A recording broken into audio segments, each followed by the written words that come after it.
자, 3절에 보시면요. 원래 유다는 일반으로 받은 구원에 관해서 편지하려던 생각이 간절했습니다. 여기서 일반으로 받은 구원이라는 말은 우리가 함께 받은, 공동으로 받은 구원을 말하는 거예요. 즉, 유다는 원래 말하자면 기독교 구원론에 대한 편지를 정말 교회에 꼭 쓰고 싶었어요. 그럴만하죠. 이 복음의 진리, 구원의 진리라는 것은 너무나 놀랍고 은혜로운 거기 때문에 이런 내용을 쓸만한 권위를 가진 사람들은 정말 그 주제를 꼭 쓰고 싶을 겁니다. 복음에 대해서, 우리가 구원받은 그 놀라운 은혜의 진리에 대해서 말이죠. 자, 그런데 급히 다른 편지를 써야 할 필요를 느꼈어요. 뭐냐면 믿음의 도를 위해서 힘써 싸워라. 싸워라. 이 내용을 써야 될 필요를 느꼈어요. 왜죠? 4절에 보시면 교회 안에 가만히 들어온 사람들, 이단자들입니다. 거짓 교사들입니다. 이 사람들이 지금 교회 안에서 활개를 치고 있다는 아주 심각한 소식을 전해 들었기 때문이에요. 그래서 이전에 자신의 생각을 내려놓고 일단 뒤로 하고 긴급하게 그들과 거짓을 분별하며 힘써 싸우라 라는 편지를 짧게 써서 보냈는데, 그것이 지금 우리가 보는, 방금 읽은 유다서 성경으로 우리에게 전해졌습니다.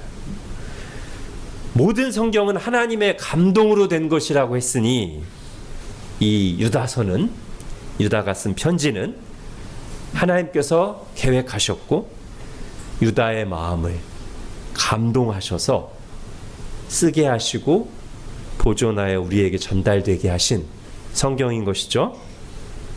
아마 유다는 자신이 이 편지를 쓸 때 신약 성경의 일부가 되리라고까지는 생각 못했을 것 같아요. 그렇지만 하나님의 계획 속에서 그가 성경 기자로서 참여할 부분은 그가 원래 쓰고 싶었던 기독교 구원론, 구원에 대한 편지를 씀으로써 성경 기자로 참여하는 것이 아니라 오늘 우리가 보는 것처럼 믿음을 위하여 힘써 싸우라는 강력한 권면을 담은 편지, 말하자면 짧고 굵은 이단 배격서를 쓰는 기자로서 참여하게 됐습니다. 구원에 관한 체계적인 진술을 담은 편지는, 즉 기독교 구원론을 기록하는 일은 다른 사람에게 맡겨졌어요. 대표적으로 바울이라고 할 수 있겠죠. 로마서라고 할 수 있고요. 자, 그럼 우리가 이제 이런 생각을 해봅니다. 유다가 본래 가지고 있었던 소원, 교회를 위해서 정말 구원에 대한 편지를 쓰는 거, 이거 잘못된 생각 아니죠? 아니, 오히려 좋은 생각이죠. 그 교회를 위한 것이었고요. 다만 주님께는 그보다 더 좋은 계획이 있으셨고, 그래서 상황을 통해서 유다는 다른 것을 기록하도록 인도하셨고, 그게 유다의 생각을 훨씬 뛰어넘어서 오늘날 성경의 일부가 된 것입니다. 교회의 머리이신 주님은 각 사람을 자신의 주권대로 부르셔서 교회를 위해 사용하시고 영광을 받으십니다. 오늘날도 그렇게 하실 거예요. 자, 이렇게 쓰여진 성경이 이제 유다서입니다. 다시 한번 유다서의 주제는 믿음의 도를 위하여 힘써 싸워라. 오늘 제목처럼 믿음을 위한, 믿음의 싸움 또는 믿음을 위한 싸움입니다. 여러분, 믿음을 위해 싸운다는 게 뭘까요? 오늘 본문에서 그 답을 찾을 수 있는데, 우선 유다가 말하는 믿음의 성격을 한번 보죠. 3절에 보십시오. 유다가 중간쯤에 믿음에 대해서 이렇게 말합니다. 성도에게부터 보세요. 중간에 성도에게 단번에 주신 믿음이에요. 자, 믿음은 하나님께서 성도에게 주신 것입니다. 모두에게가 아니라 하나님이 택하신 성도에게 주신 것이고, 우리가 만들어낸 것이 아니라 하나님이 선물로 주신 것입니다. 게다가 더 분명하게 그것은 어떻게 주신 거예요? 단번에 주신 겁니다. 즉 조금씩 주셔서 완성된 게 아니라 처음부터 완전한 것을 주셨어요. 우리를 구원하기에 완전한 믿음을 선물로 주셨습니다. 비록 우리가 보기에는 아주 겨자씨 같은 작은 믿음일지라도 하나님이 선물로 주셨고 우리를 구원하기에 완전한 믿음이에요. 그러므로 우리가 믿음을 위해 싸운다는 것은 그 믿음을 막 키워가고 발전시키는 거 아닙니다. 오히려 하나님이 주신 그 믿음을 굳게 붙잡고 지키는 거예요. 자, 바울의 고백을 한번 들어보십시오. 디모데후서 4장 7절 핸드아웃에 있습니다. 같이 읽을게요. 시작. 나는 선한 싸움을 싸우고 나의 달려갈 길을 마치고 믿음을 지켰으니. 예. 바울이 지금 싸움 얘기하죠. 나는 선한 싸움을 싸웠다. 그 싸움의 길을 마쳤다. 그걸 다른 말로 어떻게 표현해요? 믿음을 지켰다고 말합니다. 오늘 본문에 말하는 거와 똑같은 거예요. 믿음의 도를 위하여 힘써 싸우라. 즉 하나님이 성도에게 단번에 주신 그 믿음을 지키는 싸움을 싸워라. 여러분, 믿음을 지킨 싸움이라는 게 뭐겠어요? 여러분, 바울의 이 말은 문자 그대로 목숨 걸고 믿음 지킨 거예요. 즉 너 예수님 믿을래 안 믿을래? 안 믿는다고만 하면 살려줄게. 끝까지 믿는다고 하면 너 죽어. 사형시켰어요. 많은 사람이 죽거나 고문을 당했습니다.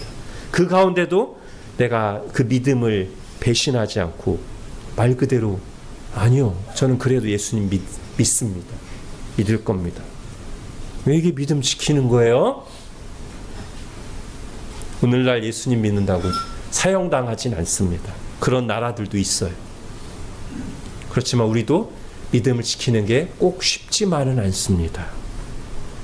왜냐하면 우리가 믿음을 통해서 많은 유익을 얻지만, 복을 누리지만 종종 이 믿음을 지키기 위해서, 이 믿음을 따라 살기 위해서 고난을 겪고 손해보고 오해를 당하고 비난을 들을 때도 있어요. 그렇게 하는 게 믿음 지키는 거예요. 만일 우리가 믿음을 통해서 좋은 것만 누리려고 하고 믿음을 위해 아무것도 잃지 않고 아무것도 손해보지 않고 믿음을 지키려고 생각한다면 처음부터 잘못된 생각을 하시는 겁니다. 믿음을 지키기 위해서 우리가 뭔가를 잃어버릴 수 있어요. 어려움 겪을 수 있어요. 손해볼 수도 있어요. 그러면서 믿음 지키는 거예요. 여러분, 종교개혁 주일에 종종 부르는 루터가 작사 작곡한 노래 있잖아요. 내 주는 강한 성령. 마지막 절에 보면 친척과 재물과 명예와 생명을 다 빼앗긴데도, 예, 우리 선조들은 그렇게 믿음을 지켰습니다. 왜요? 하나님이 우리에게 주신 믿음, 그 믿음을 통해서 우리에게 주신 영생과 하나님 나라가 그 모든 것을 잃는 것보다 비교할 수 없이 크고 복된 것이기 때문입니다. 우리도 그렇게 믿음을 지키라는 요구를 받고 있습니다. 지금 이 시대 우리의 상황 속에서 말이죠. 자, 오늘 본문 뒷부분에는 믿음을 위해 싸운다는 것의 또 한 측면이 나옵니다. 여러분 20절 보십시오. 20절. 사랑하는 자들아, 너희는 너희의 지극히 거룩한 믿음 위에 자신을 세우며. 자, 여기 보면 무엇을 세우라고 합니까? 믿음을 세우는 게 아니에요. 그 믿음 위에 자신을 세우는 겁니다. 앞에서도 제가 말씀드린 것처럼 믿음의 내용이 바뀌는 게 아니에요. 그 믿음 안에서 누가 바뀌는 거예요? 내가 바뀌는 거예요. 내가 변하고 성장하는 거예요. 그 믿음을 따라서. 즉 믿음의 내용을 변질시키려고 하는 거짓말들을 분별하여 물리치고 그것도 믿음의 싸움이고, 또 믿음 아닌 다른 것 위에 우리의 인생의 집을 지으라고 하는 수많은 유혹들, 네 인생을 돈 위에 세워, 성공 위에 세워, 사람들의 인정과 칭찬 위에 세워 라고 하는 수많은 유혹들을 물리치고, 아니 나는 내 인생의 집을, 내 신앙의 집을 하나님 주신 이 영원한 믿음, 거룩한 믿음 위에 세워갈 거야. 이걸 위해 싸우는 게 믿음을 위한 싸움입니다. 자, 이렇게 믿음을 위한 싸움은 먼저 자신을 믿음 위에 세우는 싸움이며, 또한 무엇을 위해 싸워야 되냐면 22절 보세요. 22, 23절 같이 읽겠습니다. 시작.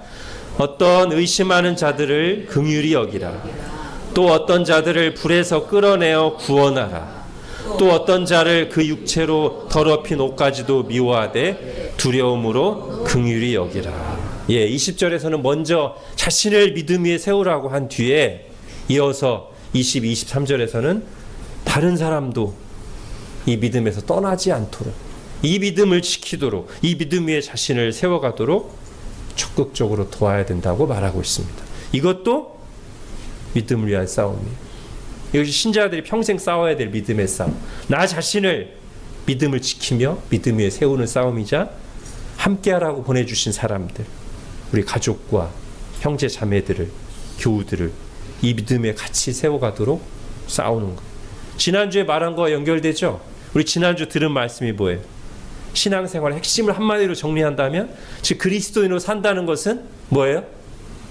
믿고 사랑하는 거. 예수님 믿고 서로 사랑하는 거요. 그걸 오늘 말하고 있다고 보면 돼. 다른 말로 하면 내가 잘 믿고 다른 사람도 잘 믿게 하는 거.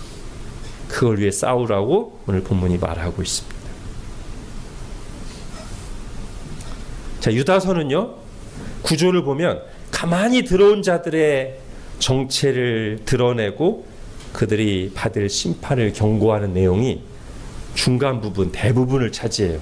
절로 따지면 한 4절부터 19절 정도까지가 그 거짓 교사들의 문제를 딱 말하고 있는데, 잘 보면 유다서는 그들이 주장하는 거짓 교리보다는 그들의 타락한 행실에 더 초점을 맞추고 있습니다. 그리고 그들의 타락한 모습을 한마디로 정리하는 말이 있으니 4절을 보십시오.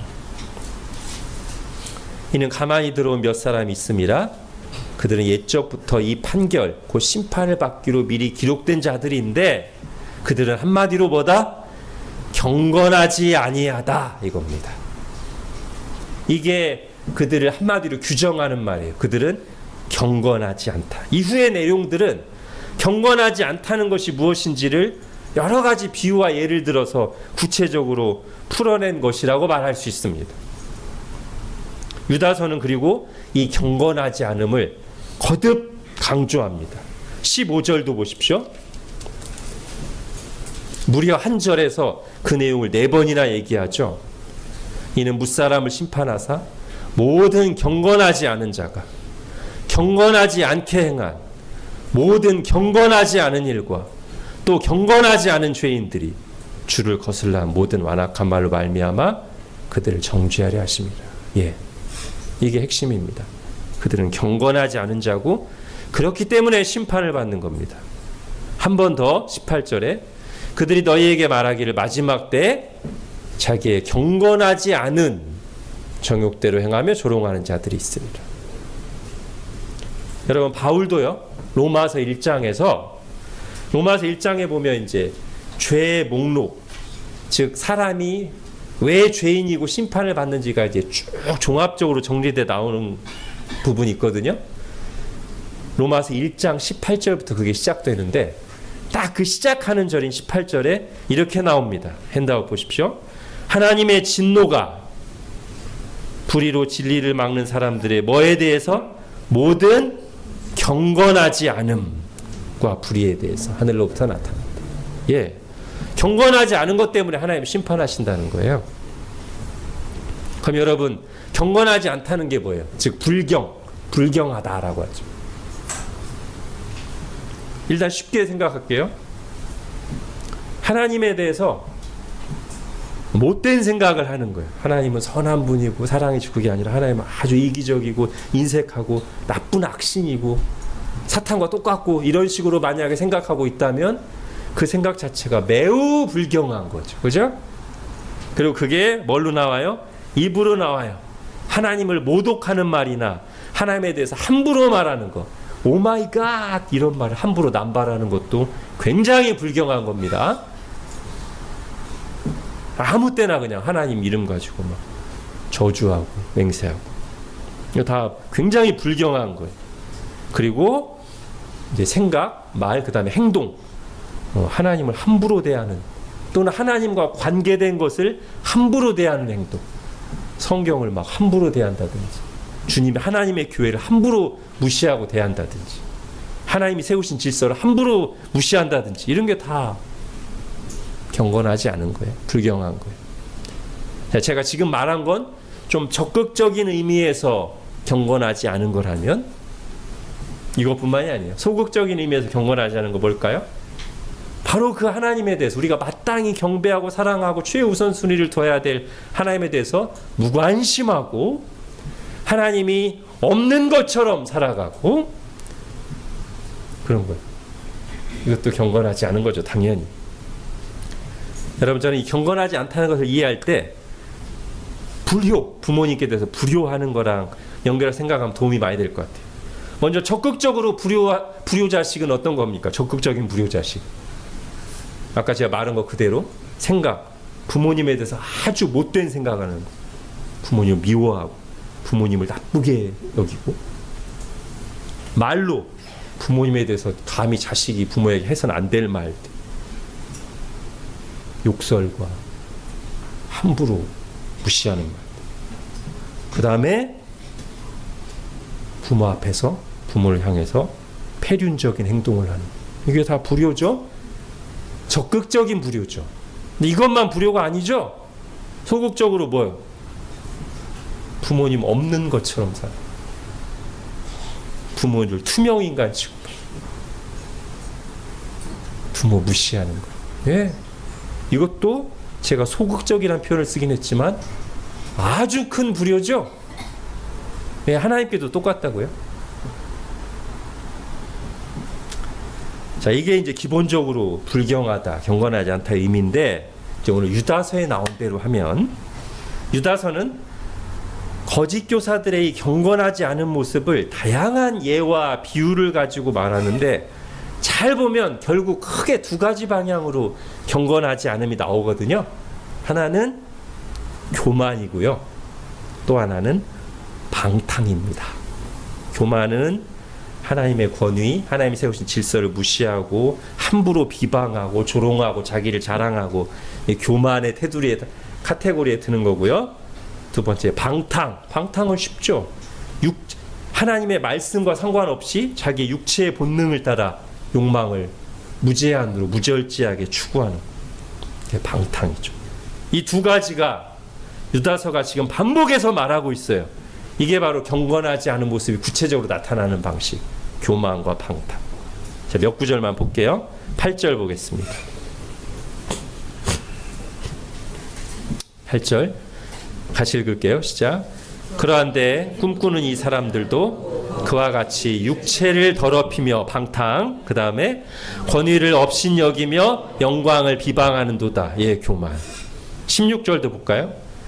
이 사람들은 원망하는 자며 불만을 토하는 자며, 이런 게 말하자면 교만이죠. 하나님에 대해서 원망하고 하나님이 하신 일에 대해서 불만을 토하고, 그 다음에 정욕대로 행하는 자라. 이게 방탕이죠. 그 다음에 그 입으로 자랑하는 말, 또 교만이고요. 18절도 보십시오.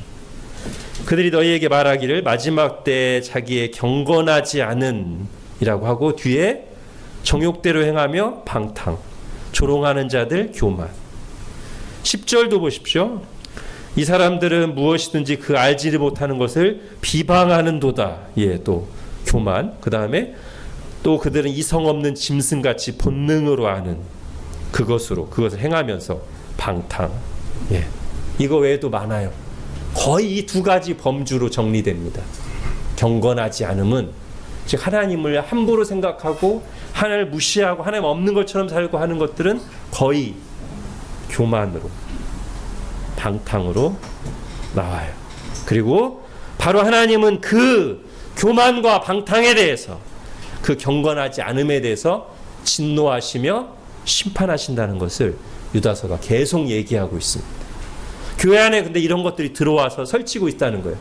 그래서 지금 그걸 심각하게 여기고 유다가 급히 편지를 써서 경고하는 거예요.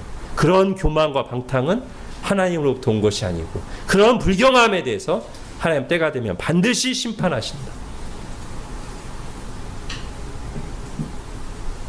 좀 우리에게 좀 적용되게 얘기해 볼까요? 작은 것부터 시작할게요. 먼저 술 취함. 예, 방탕함의 대명사죠. 사실 뭐 술 한 잔 먹는 건 별거 아닙니다. 사도 바울도 디모데에게 이런 말 했어요. 이제부터는 물만 마시지 말고 내 위장과 자주 나는 병을 위하여는 포도주를 조금씩 쓰라. 쓰라가 뭐예요? 먹으라는 거예요. 사도 바울이 디모데에게 치료의 목적으로 포도주 조금씩 먹으라고 권면하고 있습니다. 근데 여러분, 이 말씀 하나 가지고 마치 모든 술 먹는 행위를 정당화시켜 주는 건 아니에요. 사도 바울이 성경 다른 곳에서 경건한 삶의 원칙으로 가르쳤던 말씀 있죠. 에베소서 5장 18절입니다. 같이 읽어볼까요? 시작. 술 취하지 말라. 이는 방탕한 것이니 오직 성령의 충만함을 받으라. 여러분, 이 구절을 가지고 아무리 이런저런 해석과 핑계를 대고 합리화한다 할지라도 이 말씀 아주 분명하게 말합니다. 술 취하지 말라. 이는 방탕한 것이다. 그런데도 술 취하는 거 괜찮다고 하는 사람은 어떻게 된 걸까요? 여러분, 취하도록 술을 마시는 것, 특히 그걸 반복해서 즐기는 것은 방탕한 겁니다. 명백하게 하나님의 뜻을 거스르는 행동입니다. 당연히 경건과는 거리가 멀죠. 아주 반대죠. 경건의 반대죠. 또는 지금 여기 성령 충만을 얘기하고 있는데 성령 충만의 반대이기도 하고, 왜 나는 술을 계속 마시는 사람이 왜 나는 성령으로 충만하지 못할까? 예, 알코올로 충만하니까 성령으로 충만하지 않죠. 술을 끊으시면 됩니다. 그러면 성령 충만할 수 있습니다. 자, 점점 제가 단계를 올려갈게요. 두 번째. 그런데 술을 먹고서 운전을 한다? 음주운전? 이건 술 취함의 결과로 나온 것이면서 한 단계 더 나간 심각한 죄죠. 일반 상식과 법으로도 불법이고 악행입니다. 사실 우리나라 음주운전 형량은 너무 낮다고 생각합니다. 저는 무조건 징역 보내야 되는데 제가 생각할 땐 그래요. 잠재적인 살인 예비 행동이잖아요. 음주운전은. 그러니까 기독교인은 기본적으로 하나님이 세우신 모든 권위를 인정하기 때문에 법을 잘 지키는 사람이어야 되는데, 불법일 뿐 아니라 또 우리가 행동해야 될 가장 기본적인 삶의 원칙이 이웃사랑의 계명인데 언제든지 사람을 죽일 수도 있는 예비 행동을 하는 것은, 이건 정말 신자들이 해서는 안 될 불경이고 심각한 죄입니다.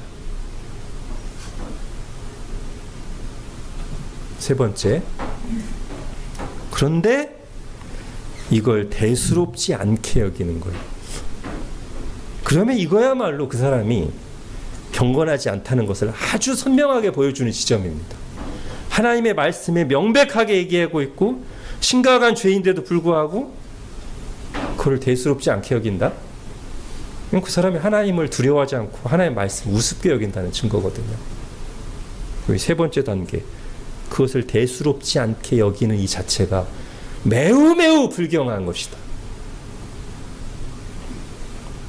네 번째, 그러면서도 그걸 문제 제기하는 것을 기분 나쁘게 여기고 궤변을 늘어놓으면서 오히려 자기는 회개하고 자신을 돌아보지 않고 다른 사람들의 죄를 들추면서 비난하기를 계속한다? 뭘 내가 뭐 술 먹고 음주운전하는 거 가지고 뭐 그래, 저 사람 저런 죄고 뭐 저.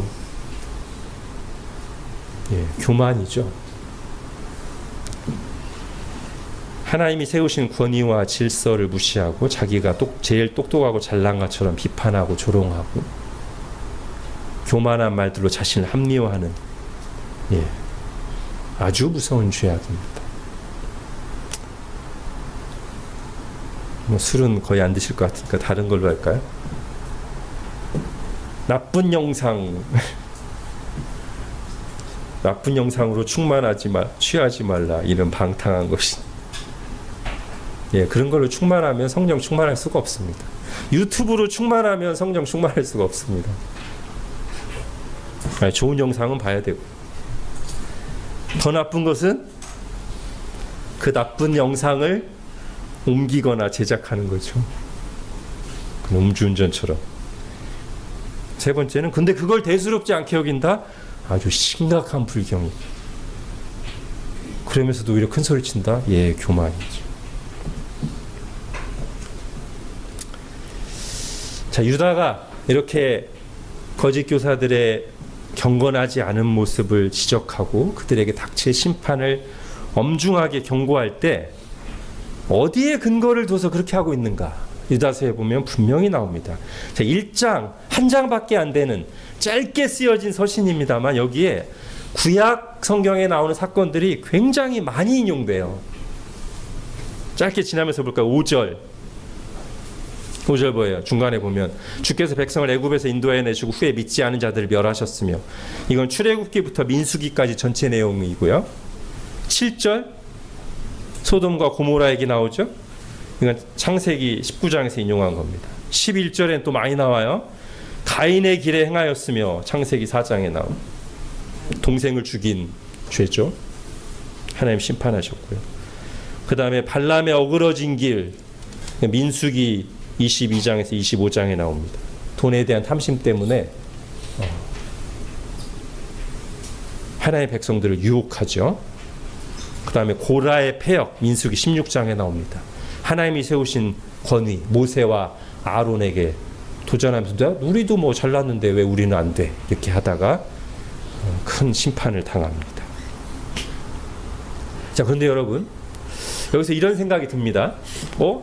이렇게 11절처럼 가인의 길에 행하였으며 발람의 어그러진 길로 갔으며 고라의 패역을 따라 멸망했다라고만 써도 이 편지를 듣고 알아들으려면 이 편지의 수신자들도 구약 성경을 꽤 잘 알고 있어야 할 것이 아닌가, 이 생각이 들어요. 정말 그랬을 수 있습니다. 거짓 교사들이 침투에 들어와서 지금 활개를 치고 있다고 해서 우리가 이 초대교회를 무시하면 안 돼요. 이 사람들 아까 말한 것처럼 목숨 걸고 믿음 지키는 사람들입니다. 살아있는 신앙의 사람들이에요. 자, 유다가 구약 성경을 인용하기 시작하면서 5절에 보면 이렇게 말합니다. 5절 보세요. 너희가 본래 모든 사실을 알고 있으나 내가 너희로 다시 생각나게 하고자 하노라. 지금 유다가 편지를 쓰면서 이 유다서의 수신자들, 이 교회들이 구약 성경을 잘 알고 있는 사람이라고 전제하면서 쓴다는 것. 도전을 받죠, 우리가. 11절을 딱 읽으면 아하 하고 딱딱 알아야 돼요. 자, 그런데 이런 생각도 할 수 있습니다. 균형을 잡기 위해서. 자, 이 유다서가 누구에게 보내졌을까요? 교회. 구체적으로 교회 누구에게 보내졌을까요? 아마도 이 교회를 맡아서 섬기는 사람들일 것입니다. 오늘날로 하면 목사나 장로일 거예요. 그러면 이렇게 사도들이나 또는 사도에 필적하는 영적 지도자들로부터 편지를 받은 그 교회의 목사는 이제 이렇게 회중들을 모아놓고 이 편지를 낭독합니다. 여러분, 신약 성경에 나오는 읽으라라는 말이 아마도 이렇게 낭독하다라는 말로 봐야 더 맞을 것 같아요. 예를 들면 바울이 디모데에게 너는 내가 이를 때까지 읽는 것과 권하는 것과 가르치는 일에 전념하라라고 하거든요. 그 읽는 것이 우리는 개인주의 시대에 살고 있기 때문에 너무 자연스럽게 개인 성경 읽기로 생각할 수 있지만 당시에 지금처럼 이렇게 인쇄술이 발달돼서 성경 많지 않거든요. 직접 사람이 쓴 필사 두루마리 몇 개 없어요. 일반 성도들이 다 성경 가지고 있는 거 아니라고요. 그러면 목회자는 어떻게 해야 돼요? 그 두리머리를 딱 펴서 교우들을 모아놓고 이렇게 성경을 낭독하는 거예요. 또요, 요한계시록 1장에 보면 이 예언의 말씀을 읽는 자와 듣는 자와 이 말씀을 지키는 자는 복이 있도다. 자, 이 말씀을 읽는 자 누가 읽을까요? 어떻게 읽을까요? 지금 이 요한계시록에 막 모든 개인 성도들이 다 가지고 있어서 읽을까요? 오히려 이렇게 보는 게 자연스럽지 않을까요? 낭독이라고 생각하고 이 편지를 낭독하는 자와, 낭독하니까 그 다음에 나오는 거 뭐예요? 듣는 자와, 그러니까 가르치는 자와 듣는 자와 그리고 함께 이 말씀을 지키는 자가 복이 있도다. 그러니까 성경에서, 이게 신약 성경에서 읽으라고 할 때는 개인 성경 읽기도 물론 포함되지만 공동체 성경 읽기 개념이 더 크다는 거예요. 그리고 이 편지를 회중 앞에서 낭독하는 목회자는 제가 지금 하는 것처럼 먼저 낭독을 한 뒤에 또는 낭독을 하면서 그 내용들을 풀어주지 않겠어요? 그죠? 아까 11절이나 막 이렇게 구약성경 인용한 부분, 여기에는 잘 아는 사람도 있지만 초신자들도 있으니까 성경을 쭉 낭독하면서 자, 이 여기 나오는 사도가 쓴 내용은 이런 내용입니다. 이렇게 풀어주고 적용도 하고. 그리고 이게 바로 교회에서 있어야 될 가장 중요한 모임이에요. 성도의 교제 핵심이에요. 하나의 말씀을 읽고 그 말씀을 풀고 같이 그 말씀을 같이 적용하면서 교제를 나누는 게 교회의 가장 중요한 모임이고 성도의 교제의 본질입니다. 자, 왜 우리가 그렇게 해야 돼요? 왜 지금 유다는 구약 성경을 부지런히 인용하고 있습니까? 교회에 누가 들어왔다고 했어요? 가마에 들어온 사람이 있어서 거짓 교훈과 속임수로 교회를 어지럽히고 있으니까 그들이 어떤 점에서 잘못됐으며 그들에게 닥칠 하나님의 진노와 심판이 무엇인지를 말하는 건데, 그것을 유다 개인의 의견으로 말하는 게 아니라 뭐를 근거로 해서? 구약 성경에 나오는 내용을 근거로 해서 말한다는 거예요.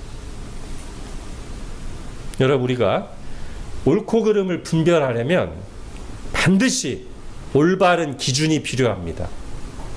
삐뚤어진 잣대를 가지고 올바른 측정을 할 수 없고, 한쪽으로 치우쳐 있는 사람들의 여론을 따라서 공정한 판결이 나올 수 없죠. 반드시 다른 기준이 있어야 돼요. 여러분, 우리가 지금 여론으로 딱 정하면 그 생각이 항상 맞을까요? 이 시대에서 여론조사를 해서 다득표 나오는 게 항상 옳을까요? 아닙니다. 여러분, 각주구검이라는 부사성어 있습니다. 각주, 주 배주자, 배에다가 각 표시를 하는 거예요. 뭐 하려고? 구검, 검을, 칼을 구하려고. 무슨 말이에요? 초나라 사람이 배를 타고 이렇게 호수를 딱 건너다가 칼을 하나 떨어뜨렸어요. 나중에 와서 찾으려고 내가 배에 떨어뜨린 지점을 표시하는데 어디다 표시해요? 자기가 타고 있는 배에다 표시를 해놔. 자, 내가 여기서 칼 떨어뜨렸다. 어떻게 돼요? 그러고서 가. 그러면 배에다 표시하면 어떻게 표시가 되냐고요. 배가 움직이는데. 여러분, 우리가 다 시대 정신이라고 하는 거대한 배를 타고 흘러가고 있거든요. 누구도 거기서 자유로울 수 없습니다. 우리는 다 시대의 아들, 시대의 딸들입니다. 우리는 다 21세기 초의 시대 정신과 문화에 절대적인 영향을 받고 있습니다. 그러니까 지금 우리가 다 이게 맞겠지라고 생각하는 것의 상당 부분이 이 시대 정신 유행에, 이 시대 배에 우리가 표시를 하고서 그거 가지고 옳고 그른지를 분별하면 틀릴 가능성이 많다고요.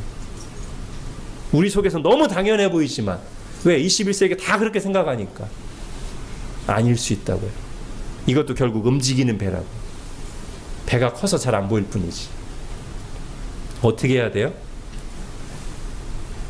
불변하는 기준, 시대와 문화를 초월해서, 인간의 생각을 초월해서 영원히 불변하는 기준, 영원한 가치, 절대 진리를 가지고 이 시대 문화를, 그리고 이 시대 정신에 상당히 영향받고 있는 나의 생각과 마음과 감정을 분별해야 된다고요. 오늘 유다가 하는 것처럼. 그 유다가 지금 뭘 가져오는 거예요? 오래전에 쓰였던 구약 성경의 이야기를 가져오는 거예요. 그때 있었던 사건일 뿐만 아니라 그 사건을 하나님의 관점으로, 하나님의 영원 불변한 기준으로 해석하고 기록해 놓은 그 말씀을 가져와서 지금 현실 교회 안에서 일어나고 있는 현상들을 분별하는 거예요. 그뿐만이 아닙니다. 5절부터 16절까지 주로 구약 성경에 나오는 내용들을 가지고 말했던 유다는 이어서 17, 18절에서 또 이렇게 말합니다. 여러분 17, 18절 보십시오. 같이 읽겠습니다. 시작. 사랑하는 자들아, 너희는 우리 주 예수 그리스도의 사도들이 미리 한 말을 기억하라. 그들이 너희에게 말하기를 마지막 때 자기의 경건하지 않은 정욕대로 행하며 조롱하는 자들이 있으리라 하였나니. 예, 앞에서는 구약 성경에 나오는 내용을 가지고 지금 현재 문제, 이 시대의 문제를 분별했다면 이제는 예수 그리스도의 사도들이 한 말을 가지고 또 분별하고 있어요. 아직 이때는 신약 성경이 완성되지 않은 시점입니다. 그리고 이때는 사도들의 전한 말과 글이 성경과 거의 같은 권위를 가지고 있었어요. 물론 그 중에 일부는 실제 성경이 됐고요. 여러분 지난주에 제가 드린 말씀을 기억해 보십시오. 제가 지난주에 서신서를 구약의 선지서와 비교하면서 구약시대의 대표적인 계시의 기관은 선지자, 그 선지자들이 쓴 선지서와 사실은 선지서뿐 아니라 구약 성경의 대부분이 선지자들에 쓰여졌죠. 그게 구약 성경이라면 신약시대 대표적인 계시의 기관 누구? 사도들이 쓴 편지, 서신서뿐만 아니라 나머지 성경 다른 부분도 거의 사도들이 썼어요. 그러니까 지금 유다가 교회 안에 침투한 잘못된 사상과 그들의 불경건한 행동을 분별하고 물리치기 위해서 한편으로는 구약 성경을 가져와서 분별하고, 또 하나는 신약 성경이라고 할 수 있는 사실상 사도들의 말을 가져와서 분별을 하고 있는 거예요. 그 모범을 보이는 겁니다. 우리에게 믿음의 싸움을 힘써 싸우기 위해서 우리가 뭐를 중심에 두고 기준에 두고 분별하고 싸워야 돼요? 지금 유다가 하는 것처럼 신구약 성경을 중심에 두고 그 말씀으로 싸워야 돼요. 여러분 심지어 예수님도 마귀가 유혹할 때 뭐를 가지고 싸우셨어요? 예, 말씀 가지고 싸우셨어요. 3번 다 기록하기를 하면서 신명기 말씀 3번 다 가져와 가지고 마귀의 거짓말과 유혹을 드러내고 물리치셨거든요. 바울도 에베소서 6장에서 영적 전쟁에 관해서 쭉 비유를 통해 말하면서 끝부분에 성령의 검, 말씀을 가지라. 여러분 그런 말씀은 우리 밖에 있는 시대 정신과 거짓 교훈들을 분별하고 물리치는 데만 도움을 줄까요? 아닙니다. 말씀은 내 마음을 분별하고 깨닫게 하는데 중요한 역할을 합니다. 여러분 히브리서 4장을 보세요. 같이 읽겠습니다. 시작. 하나님의 말씀은 살아있고 활력 있어 좌우의 날선 어떤 검보다도 예리하여 혼과 영과 및 관절과 골수를 찔러 쪼개기까지 하며 또 마음의 생각과 뜻을 판단하나니. 우리가 정직하면요 하나님 말씀 딱 읽을 때 아닌 거 찔려요. 물론 우리가 얼마든지 합리화하고 거부할 수 있어요. 우리는 충분히 그럴 능력이 있는 사람들입니다. 근데 사실 정직하면 말씀 읽을 때 분명히 찔립니다. 그때마다 회개하고 순종하는 사람은 성령 충만하게 돼요. 근데 계속 찔리고 주님이 말씀으로 또는 설교 때 이렇게 경고를 하시는데도 계속 합리화하고 이렇게 그대로 가면 예, 당연히 영적 심체가 오죠. 성령 충만하고 거리가 먼 상태가 되고.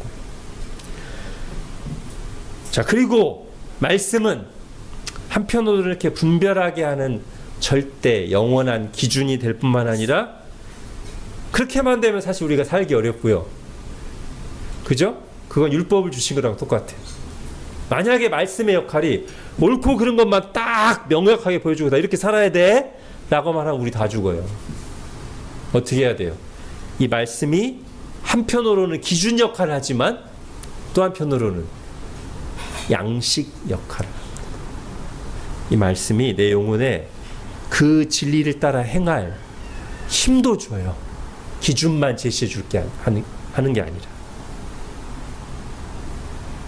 그리고 성경은 바로 그 말씀을 통해서 힘을 얻는 사람을 복된 사람이라고 말합니다. 비유적으로 그는 시냇가에 심은 나무입니다. 시냇가에 심은 나무가 자기 혼자의 물은 만약에 물을 안 먹으면 말라 비틀어질 텐데 그 말씀의 샘에서 계속 공급을 받잖아요. 그러니까 마르지 않고 때를 따라 열매를 맺는 거예요. 그것처럼 말씀을 늘 가까이 하고 그 말씀에서 양식을 얻어야 된다라고 성경이 말하고 있습니다.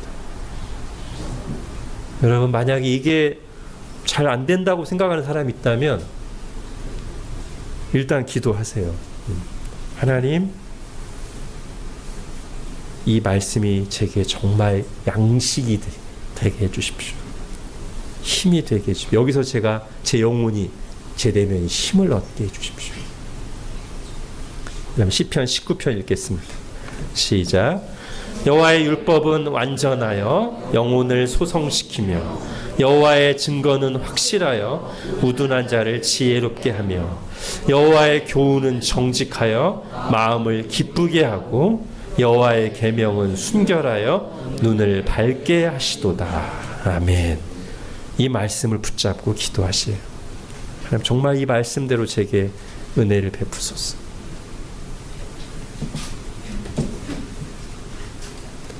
자, 이제 믿음의 싸움에 대해서 유다서가 가르쳐주는 한 가지만 간단하게 보고 이제 마치겠습니다. 그럼 유다서가 구조가 나름 탄탄하게 잡혀 있어요.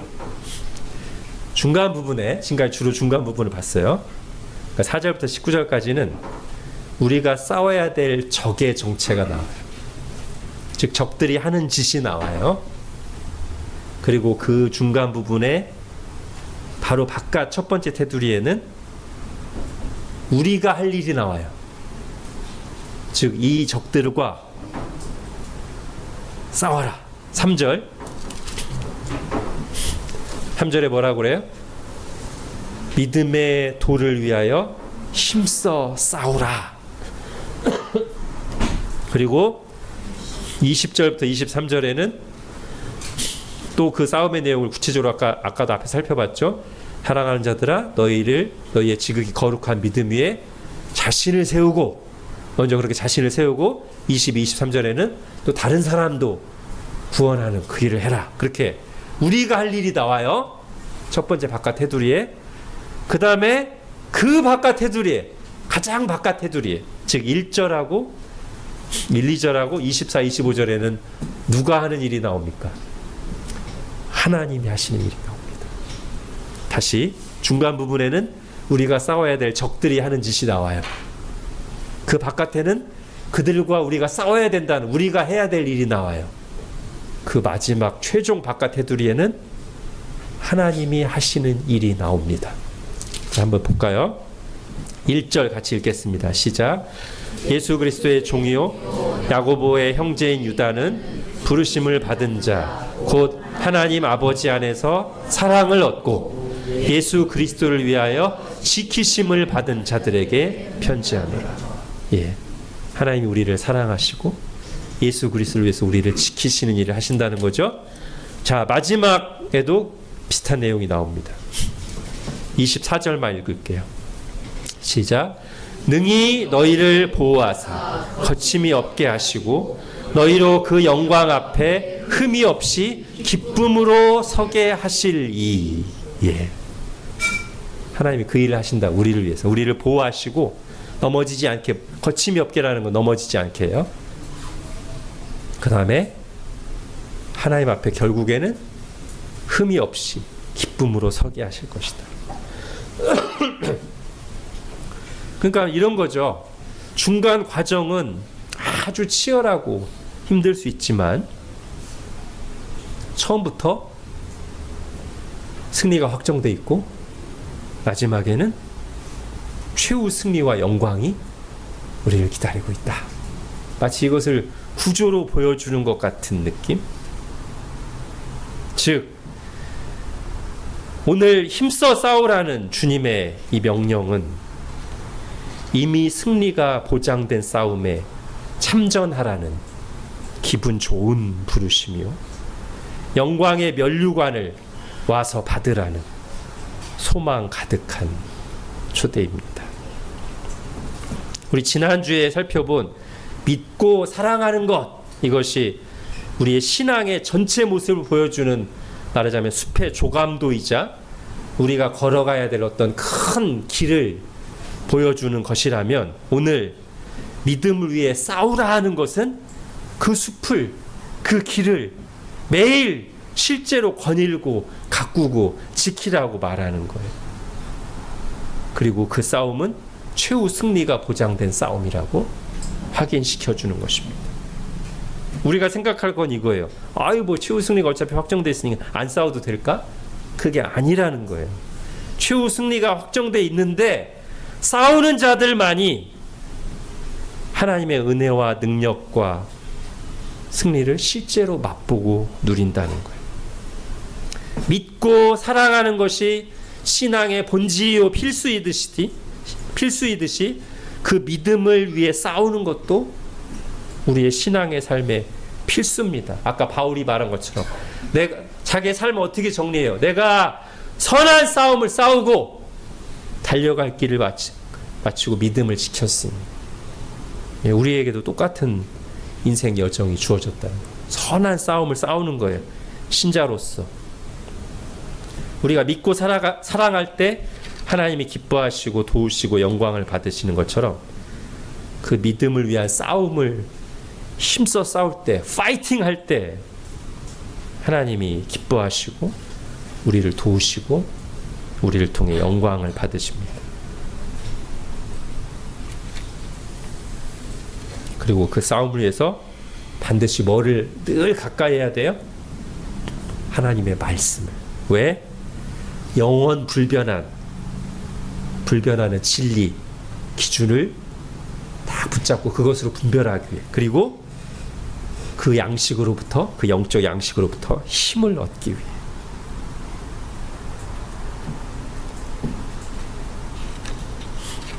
다시 한번 말씀드립니다. 하나님의 말씀의 내게 기준이 되고 양식이 되도록 기도합시다.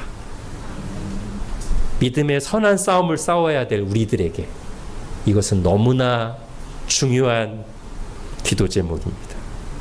먼저는 내 자신을 위해서,